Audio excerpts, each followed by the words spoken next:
Intense weekend. The IDF struck in Syria, Lebanon, and Gaza. But the central focus is on the broad United States strike in Yemen after the Houthis again threatened ballistic fire against Israel. Reports about damage and casualties in these strikes continue to come throughout the day on Sunday, with the termination toll of at least 13 in the initial wave. A senior American official said that these strikes are a warning to Iran, and President Donald Trump said, "Your time is up."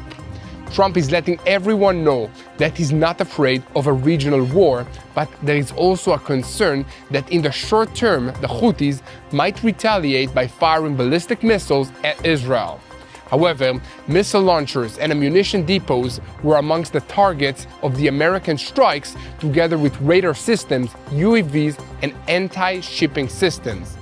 The Houthis weren't the only targets of the United States military action in the Middle East over this weekend.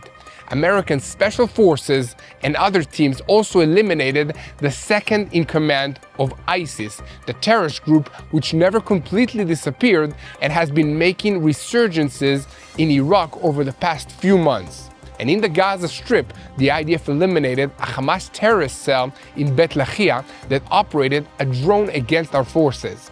Among those eliminated in these strikes was a terrorist who participated in the October 7th massacre and others who operated undercover as media personnel and photographers.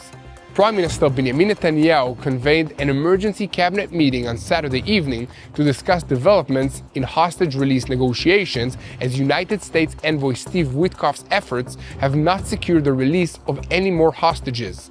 Hamas has offered to release American-Israeli Idan Alexander and the remains of 4 other hostages who died in captivity, but that is not enough. The Israeli negotiating team has been instructed to continue talks for the release of 11 living hostages, while Witkoff said that Hamas is presenting impractical demands.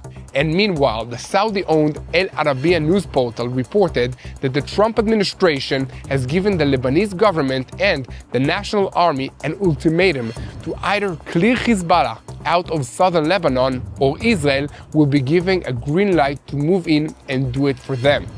At the same time, the United States is promoting direct diplomatic talks between the countries, Israel and Lebanon.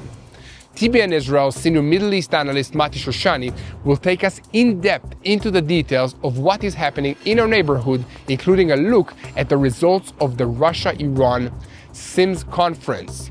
Iran feels the maximum pressure from Washington and Jerusalem, and at the same time, its partnership with Russia and China is growing stronger, eroding the effectiveness of American sanctions. President Trump is threatening military strikes on Iran to stop its drive for nuclear weapons, while at the same time holding out a promise of a mutually beneficial agreement. We'll take a closer look. Last, but certainly not least, Israel has made Syria an offer that they cannot refuse, pulling a surprise card that surprised everyone. It's been an eventful week, and we have a lot to talk about today. And by the way, we want to say Happy Purim to all the people of Israel and Jerusalem. I'm Yair Pinto, and this is your Boots on the Ground report about what's happening in Israel on day 527 of the war with Hamas, Hezbollah, the Houthis in Yemen, the Shia militias in Iraq, and all the other armed groups in this region who are acting under the direction of Iran's Islamic Revolutionary Guards Corps, which is the head of the axis of evil in the Middle East. A moment before we begin, I wanted to say thank you to all the support and the prayers that you've shown to me, to our team here, and to all the people of Israel. If you want to help us reach more people, please click that subscribe button and this little bell and share the truth of what's happening in Israel so that people will know how to pray for the situation. Guys, I want to invite you to be part of our forest and join the Rebuild Israel campaign today. Visit the address on the screen to make a difference and help rebuild the land of Israel. Now, let's get into the news. As the United States carried out a military strike on Saturday evening against dozens of targets in Yemen that are controlled by the Houthis. According to reports in Arab media portals, the strikes destroyed the headquarters of the Houthi political bureau in Sana'a, as well as weapons depots and missile launch pads. The Houthi Ministry of Health reported 13 fatalities and 9 wounded in this strike, while according to American reports, the strikes were aimed at radar systems, air defensive systems, missiles, and UAVs.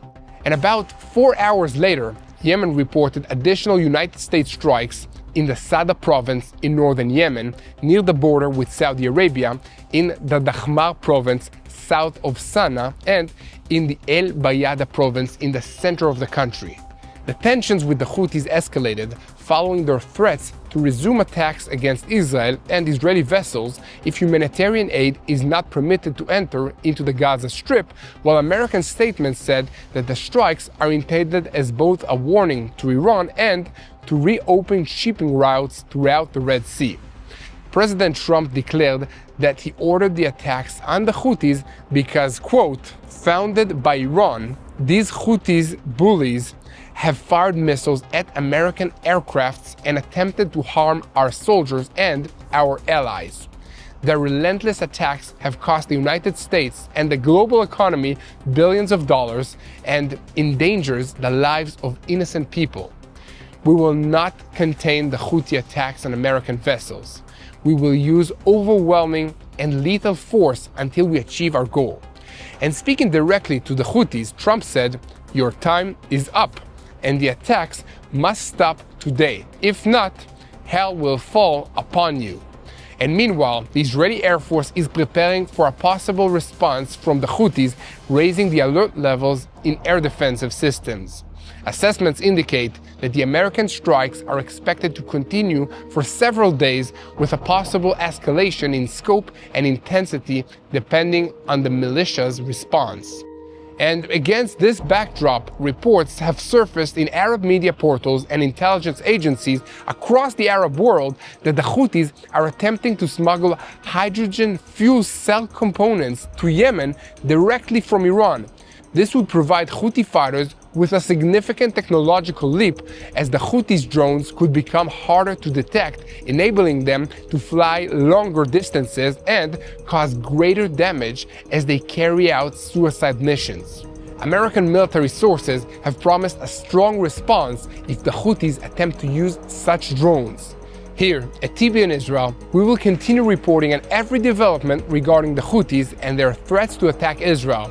And as always, we ask you to help us spreading the truth by sharing our videos on YouTube, following us on social media, and subscribing to this channel if you haven't already.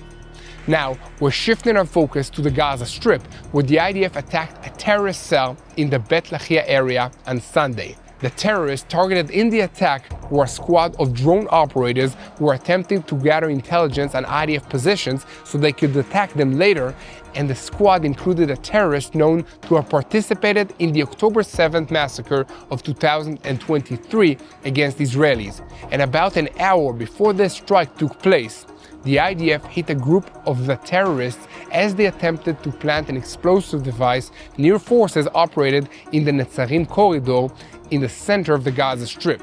While all of this action is taking place on the ground in the Gaza Strip, Hamas is stubbornly sticking to their maximalist demands in negotiations, remaining committed to a proposal to release only 1 living hostages and the remains of 4 others who died in captivity.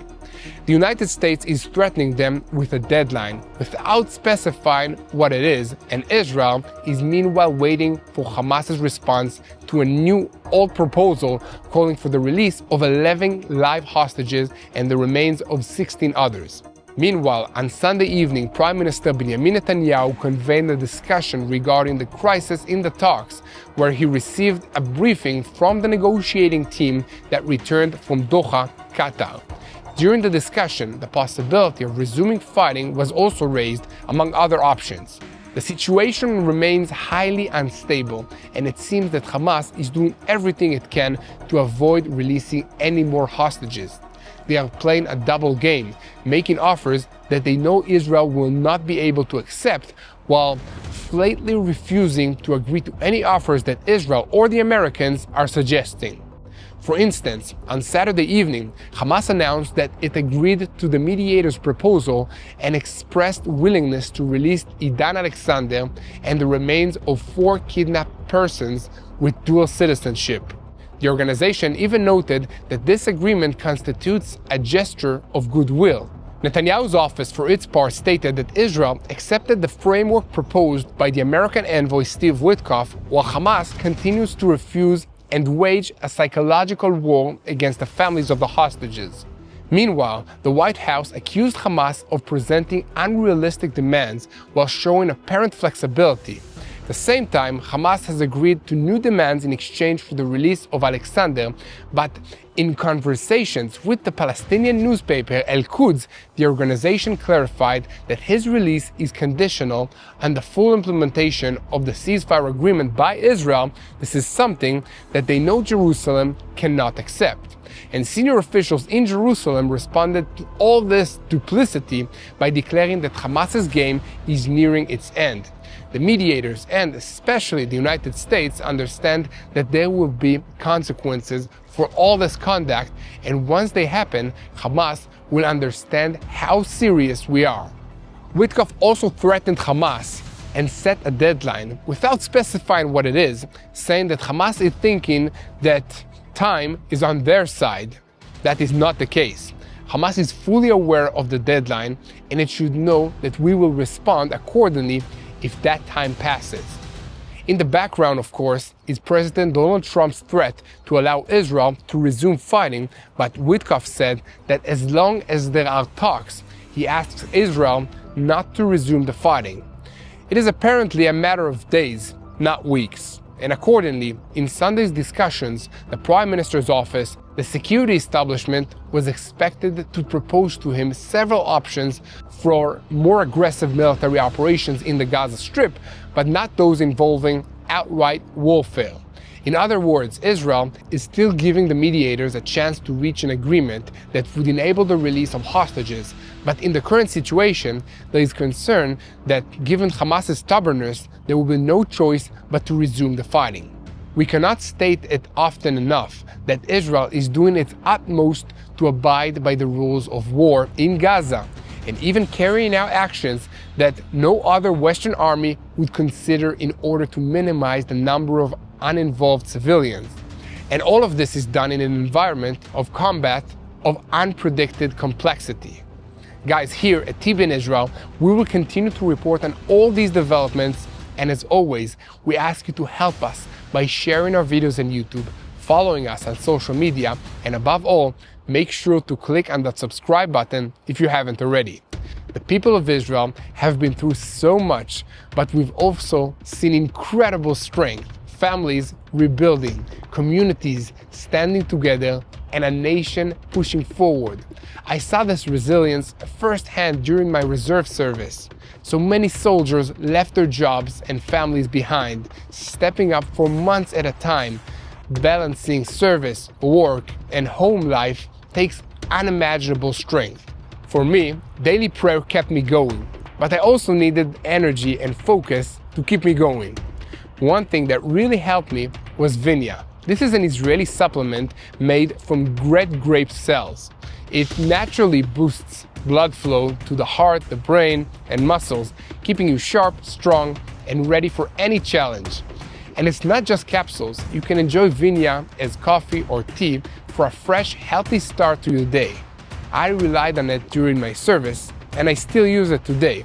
So try it for yourself at www.vinyatbnisrael.com or call 800-638-1944. You won't regret it. Now, back to the news, and we're switching our focus to the northern arena. Lebanese media reported on Saturday evening about an attack attributed to Israeli forces directed at a Hezbollah vehicle in the town of Yater in southern Lebanon. According to the reports, an Israeli UAV struck the vehicle, resulting in 2 casualties, one of whom, a Hezbollah terrorist, was eliminated. And elsewhere, the United States has issued an ultimatum to Lebanon to act immediately against Hezbollah in the south or risk Israeli military action. At the same time, the United States is promoting direct diplomatic talks between the two countries, Israel and Lebanon. And according to a report in the Saudi-owned Al Arabiya news portal, senior officials in the White House and the State Department clarified to the Lebanese government that President Donald Trump wants to see results in a very short time. There is no time to waste, and progress must be achieved in the Lebanon-Israel relations that can be announced within a few weeks. It is notable that there is a clear threat that Trump will allow extensive Israeli military operations in Lebanon if the required results are not achieved, and the Al Arabiya report makes that very, very clear. However, the newly formed Lebanese government faces significant challenges given the tight schedule set by the United States. The new leadership needs time to reorganize its security and military systems and establish its authority throughout the Lebanese territory. And recently, Morgan Ortagus, the Deputy Special Envoy to the Middle East, announced that the United States will convene Lebanon and Israel for dedicated diplomatic talks to resolve outstanding issues. And according to Al Arabiya, the United States intends to organize working groups led by diplomats. This is a move not seen in the relations between the two countries since 1992. The report adds that there are three main American demands. One is preventing the smuggling of weapons or funds through ports and borders to Hezbollah, stable deployment for the Lebanese army in the south, and the beginning of dismantling Hezbollah's military capabilities in Lebanese territory beyond the Litani River. Alongside these demands, the United States has approved $95 million in military aid to Lebanon. A State Department spokesperson emphasized that strengthening the army and helping establish Lebanese sovereignty along the southern Litani is the only possible solution for security and stability in this region. Here at TBN Israel, we will continue to report on every development in this sector. And now it's time to turn things over to our senior Middle East analyst, Mati Shoshani, who will take us through what's happening in our neighborhood. And this time on the agenda is a meeting between Russia, China, and Iran. Trump is presenting on the one hand a military threat and on the other a call for an agreement. Let's make sense of all of this. Thank you, Yair.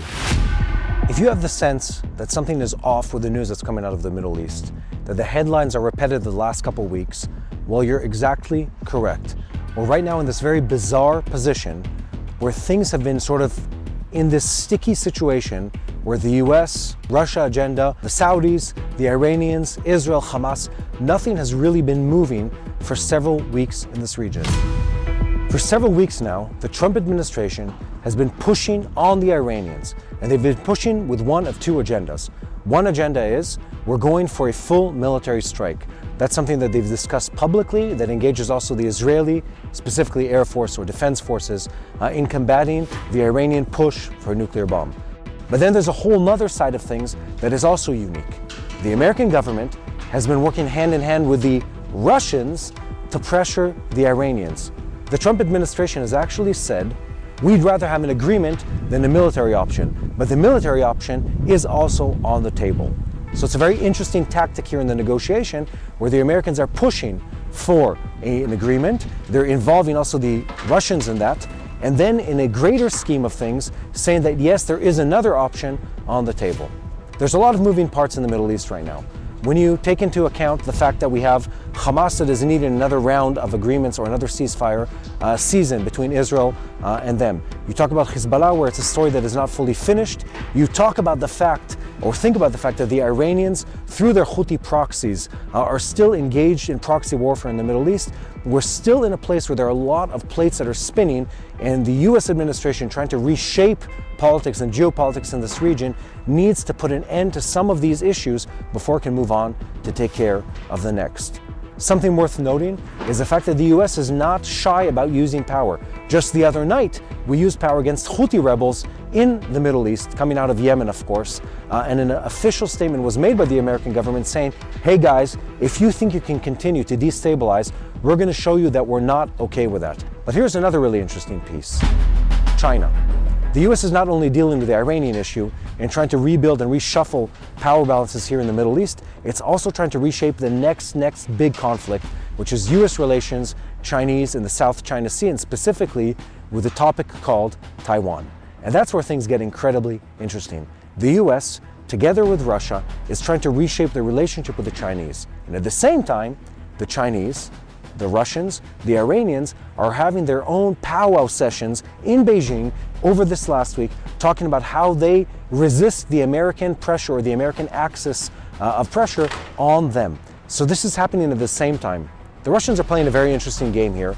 They're negotiating between the American interest and between, of course, Russian and then Chinese interest, all at the same time trying to gain power, gain control over this part of the world.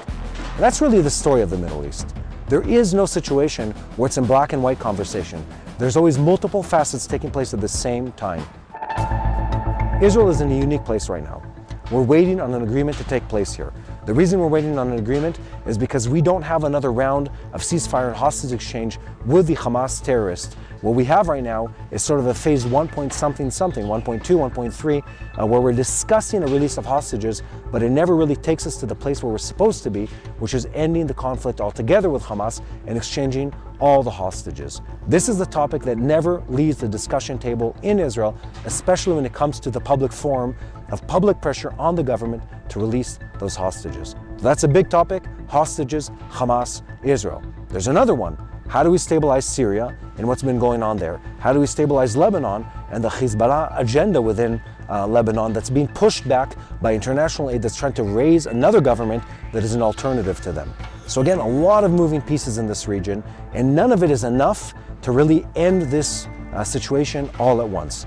So what the US administration is trying to do is trying to end one topic at a time, take it off the table, take the discussion topic off the table, end the Hamas discussion. They're putting a lot of pressure through their emissary Hochstein to do that, end the Hezbollah discussion, and stabilize Lebanon in a way that we can move on to a place where Iran isn't involved in that. And then again, same with Syria, stabilize that so the El Julani government, that's been, for lack of a better word, massacring the Alawite minority in the country, is able to stabilize the government, stop the acts of violence, and sort of write off that topic and move on to the next. And the end game, of course, is stabilizing the Red Sea and the Arabian Sea.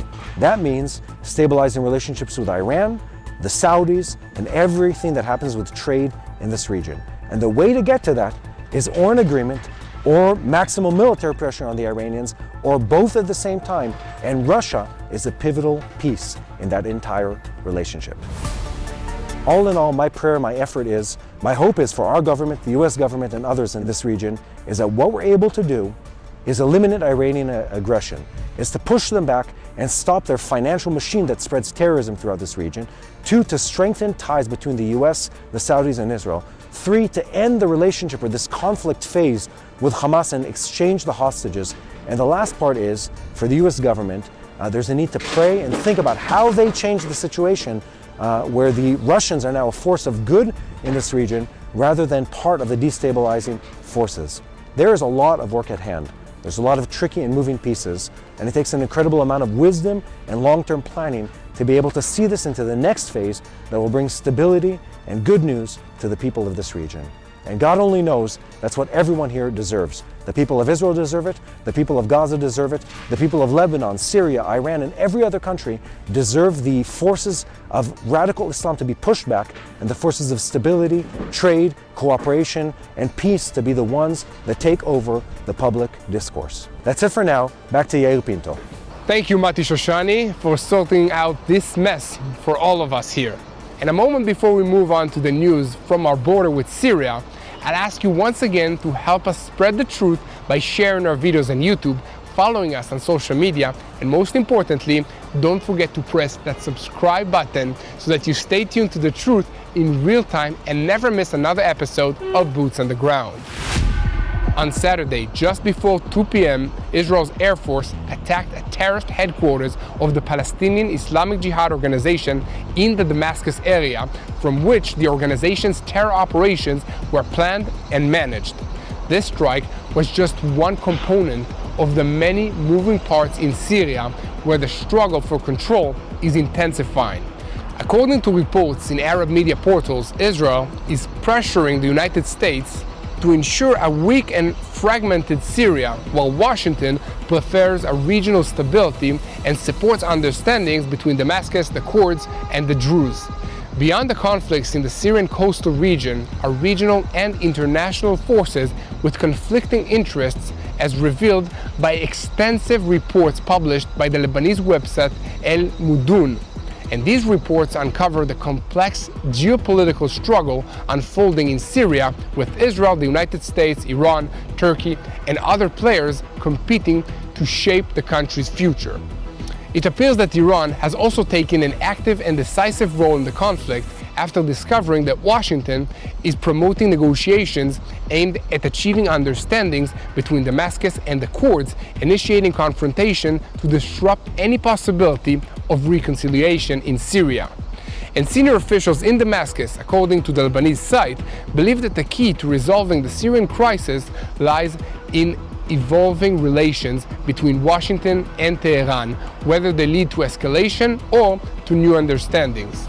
This complex reality leaves Israel in a position of strategic waiting without a formulated perception regarding Syria's future. And here at TV in Israel, we will continue to report on every development, and so we ask you to please continue and praying for Israel. This is what matters the most. This is a spiritual war and we need your prayers. So pray for our hostages in the Gaza Strip, that they will be reunited with their loved ones here in Israel. Pray for all the soldiers that are risking their lives every day to defend all of us, if they're fighting in Syria, in Lebanon, in the Gaza Strip, in Judea and Samaria, or preparing for an attack from the Houthis in Yemen. Pray for all the civilians that are affected by these terrorist organizations, and make sure you pray for the peace of Jerusalem.